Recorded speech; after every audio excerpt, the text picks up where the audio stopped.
سلام آغا، آج کون سا روزہ ہے پاکستان؟ اور پہلے روزے پہ جو اختلاف ہوا تھا، پہلا روزہ یا 30 شعبان کا، تو کیا باقی مسلم سے ہم ایک روزہ پیچھے ہیں؟ یہ پاکستان میں بڑا مسئلہ بنا ہوا ہے۔ وہ ہمارے ایک پڑھتے ہیں کلاس میں ہمارے پاس، تو وہ پاکستان گئے ہوئے ہیں۔ تو ہم نے کہا چلیں، اب ان کو تو یہ مسئلہ بنا رہے گا کہ شب قدر کب منانی ہے، ہوں۔ یہ تو یہ ایشو بنا رہے گا۔ تو دیکھیں، جو صورتحال جو میں آپ کو بتا دوں کہ جو واضح صورتحال یہ تھی کہ گواہیوں کی شرائط ایسی نہیں تھی کہ جن کے اوپر صحیح سیستانی کے فتویٰ کے مطابق ان کے اوپر اعتماد کیا جا سکے، بلکہ رہبر معظم کے فتویٰ کے مطابق بھی ایسی گواہیوں کے اوپر اعتماد نہیں کیا جا سکتا تھا۔ تو لہٰذا وہاں پہ جو روزہ ہوا ہے آپ کا ایک دن بعد ہوا ہے، یعنی ہمارے ہاں جو روزہ اس وقت نجف میں ہے وہ آج 12 ہے، تو آپ کے ہاں جو وہاں پہ پاکستان میں ہوگا 11 نمبر کیا ہوگا، روزہ ہوگا، 11واں روزہ ہوگا صحیح سیستانی کے فتویٰ کے مطابق کہ جو گواہیاں ملی ہیں اس کے اندر وہ شرائط پوری نہیں تھی حجیت کی کہ آپ کہیں کہ ان گواہیوں کے اوپر ہم بھروسہ کر سکتے ہیں۔ ہاں، ایک کامن کے ایک شاذ کسی کا، کامن نہیں کہہ رہا، شاذ کسی کا کیس ہو سکتا ہے، وہ کہ نہیں مجھے دلی طور پہ یقین ہو چکا کہ یہ چاند نظر آیا ہے۔ ٹھیک ہے، اگر اس طرح کا کوئی نفسیاتی ایشو کسی کا بن چکا ہے کہ اسے دلی طور پہ 100% یقین ہو چکا ہے کہ چاند نظر آ گیا ہے، یا جس طریقے سے کچھ مولانا کہہ رہے تھے یا جس طریقے سے کہ کچھ مولانا کہہ رہے تھے کہ جی وہ ہمارے پاس آ کے ایک بندے نے گواہی دی اور اس کا تعلق جو ہے وہ اہل سنت برادری سے تھا، وہ شیعہ مومن بھی نہیں تھا، دو گواہ بھی پورے نہیں تھے، ایک بندہ تھا، لیکن جیسے ہی اس نے قسم اٹھائی نا کہ مجھے جی چاند نظر آیا ہے، تو ہمیں تو جی اطمینان آ گیا۔ ہمیں جب اطمینان آیا تو ہم نے بھی اعلان کر دیا، لوگوں کو ہمارے کہنے کے اوپر بھی اطمینان آ گیا۔ اس طرح کے جو یقین ٹرانسفر ہو رہے ہیں، اگر کسی کو یقین حاصل ہو جاتا ہے تو پھر اس کے لیے چاند ثابت ہو جائے گا۔ لیکن اگر آپ خود سوچیں کہ بھی کیسے اطمینان آ سکتا ہے کسی بندے کو کہ بلتستان گلگت میں پورا جو ہے وہ مطلب جو ہے وہ صاف ہے، موسم بالکل صاف ہے، بادل ہے نہیں وہاں پہ دو تین بندوں کو نظر آ رہا ہے، باقی کو نظر ہی نہیں آ رہا۔ تو یہاں تو وہی صحیح سیستانی والی بات ہے یہ نا کہ اگر مطلع صاف ہو، سب لوگ دیکھنے کی صلاحیت رکھتے ہوں، سب دیکھیں، فقط دو یا چار کو نظر آئے باقیوں کو نظر ہی نہ آئے، تو یہ تعارض حکمی ہو جائے گا، وہاں پہ ان کی بات نہیں مانی جائے گی۔ کیوں؟ وہ امام علیہ السلام کی واضح احادیث ہیں کہ اذا رآہ واحد رآہ مئۃ، کہ اگر ایک بندہ چاند دیکھے گا تو 100 بھی دیکھیں گے، وَإِذَا رَأَوْا مِائَةٌ رَأَوْا أَلْفٌ، اگر 100 دیکھیں گے تو 1000 بھی دیکھیں گے۔ تو صحیح سیستانی تو اس طرح کی رویت کو حجت مانتے ہیں کہ اگر ایک بندے کو نظر آ رہا ہے، پورے شہر والوں کو نظر نہیں آ رہا، تو اس کی گواہی کو ریجیکٹ کریں گے۔ دو یا چار کو نظر آ رہا ہے، پورے باقیوں کو نظر نہیں آ رہا، وہ دیکھ بھی رہے ہیں، ان کی گواہی بھی کیا ریجیکٹ ہو جائے گی۔ ہاں، خود وہ اپنی رکھیں، ان کو یقین ہو چکے اپنی رکھیں۔ تو لہٰذا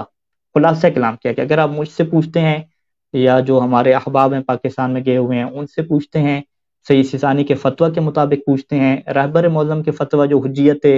جو شاہدین ہے اس کی بنیاد پہ پوچھتے ہیں، تو ہم آپ کو یہ کہہ سکتے ہیں کہ پریکٹیکل صورتحال اس وقت پاکستان کی جو بنی اس کے مطابق چاند کا ثابت ہونا مشکوک تھا،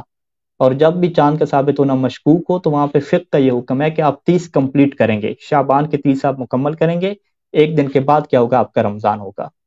تو یہ مشکوک کا لفظ میں نے ویسے کہہ دیا احترام کے لیے، وگرنہ صورتحال ہمارے نزدیک یقینی تھی کہ یقینی طور پہ وہاں پہ کیا ثابت نہیں ہوا۔ تو یا یقین ہے ہوں۔ یا مشکوک ہے، دونوں صورتوں میں جو آپ کا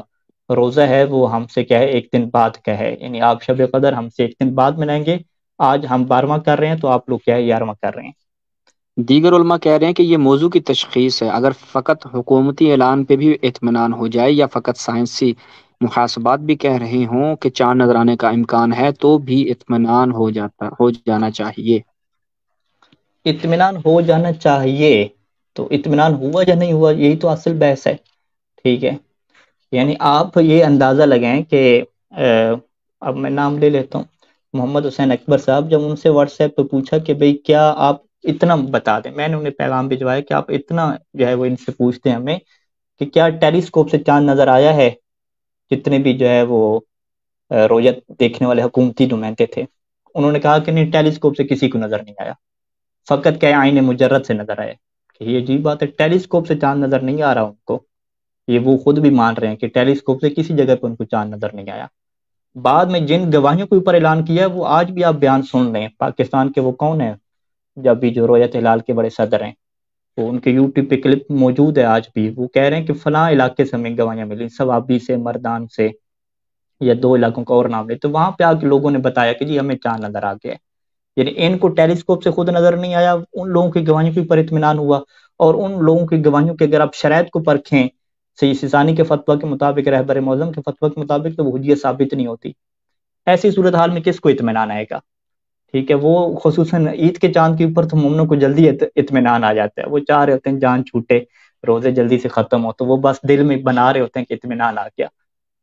وگرنہ آپ یہ جو اطمینان کا سبب ہے، اس کے اوپر ذرا سے بھی آپ دو سوال اٹھائیں تو ان کا اطمینان ادھر کے ادھر ہی ختم ہو جائے گا۔ اس کا مطلب ہے کہ یہ ان کو ویسے خوش فہمی تھی، اطمینان آ گیا۔ وگرنہ ہمارے پاس متاسفانہ یعنی افسوسناک صورتحال یہ ہے کہ جو پاکستان کی رویت ہلال کمیٹی ہے، وہ جن شرائط کے مطابق گواہوں کو پرکھتی ہے، وہ شرائط جو ہیں وہ سید سیستانی کے فتویٰ کے مطابق، رہبر معظم کے فتویٰ کے مطابق وہ شرائط پوری نہیں اترتی تو وہاں پہ چونکہ علماء ہیں ان کی، تو یہ بھی ذمہ داری ہے کہ اتحاد کی فضا کو قائم رکھیں اور دیگر چیزوں کو، تو اس وجہ سے وہ اس طرح سے کھل کے نہیں بول سکتے۔ چونکہ ہم باہر رہ رہے ہیں تو ہم چلیں تھوڑا کھل کے بتا دیتے ہیں کہ اس طرح کا فتویٰ ہے۔ ہوں آپ چاند کی اس کشمکش میں ليلة القدر کے متعلق کیا ہدایات جاری کریں گے؟ کیونکہ ليلة القدر کی اہمیت تو بہت زیادہ ہے، تو کیا اس کو منانے کے اہتمام میں تاریخوں کے اوپر یقین حاصل کرنا ضروری ہوگا؟ بالکل، یعنی اگر آپ للیت القدر والا ثواب چاہتے ہیں تو آپ اپنے علاقے کے افق کے مطابق کہ وہاں پہ چاند ثابت ہوا یا چاند ثابت نہیں ہوا، اسی کے مطابق آپ للیت القدر کے مطابق چلیں گے۔ یعنی یہ بالکل اس کی میں مثال ایسی دوں کہ اگر نماز فجر کا آپ نے اہتمام کرنا ہو تو آپ اپنے علاقے کی ٹائمنگ کے مطابق نماز فجر کا اہتمام کریں گے۔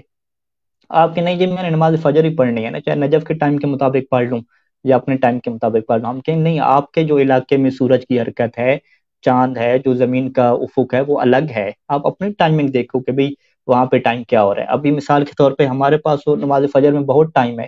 پروگرام ختم کرنے کے بعد ہم سحری کہیں گے، آپ کہیں نہیں جی آج میں سحری جو ہے وہ کھاتا ہوں کس کے مطابق جی، شہباز صاحب اور تقی ہاشمی کے مطابق، کیا ان کی ٹائمنگ کے مطابق کھاتا ہوں، تو کیا آپ کی سحری ہو جائے گی، روزہ ہو جائے گا؟ آپ کہیں گے نہیں ہوگی۔ اسی طرح سے لیلۃ القدر کا مسئلہ ہے، اگر لیلۃ القدر کو درک کرنا ہے تو آپ اپنے علاقے کے جو افق ہے اس کے مطابق دیکھیں کہ ہمارے ہاں چاند ثابت ہوا یا چاند ثابت نہیں ہوا۔ اگر چاند ثابت ہونا مشکوک ہو تو وہاں پہ شریعت کا کیا حکم ہے، اسی کے مطابق آپ طے کریں گے، تو تب جا کے آپ شب قدر کا ثواب حاصل کر پائیں گے، اور جو خصوصی ایک پیکج ہے اور خصوصی برکات ہیں اللہ کی طرف سے وہ آپ حاصل کر پائیں گے۔ تو لہٰذا یہ ہوں مسئلہ سنجیدہ ہے، اس والے سے آپ یہ نہ کہیں کہ بس ہو جائے گا کوئی بھی کر لو۔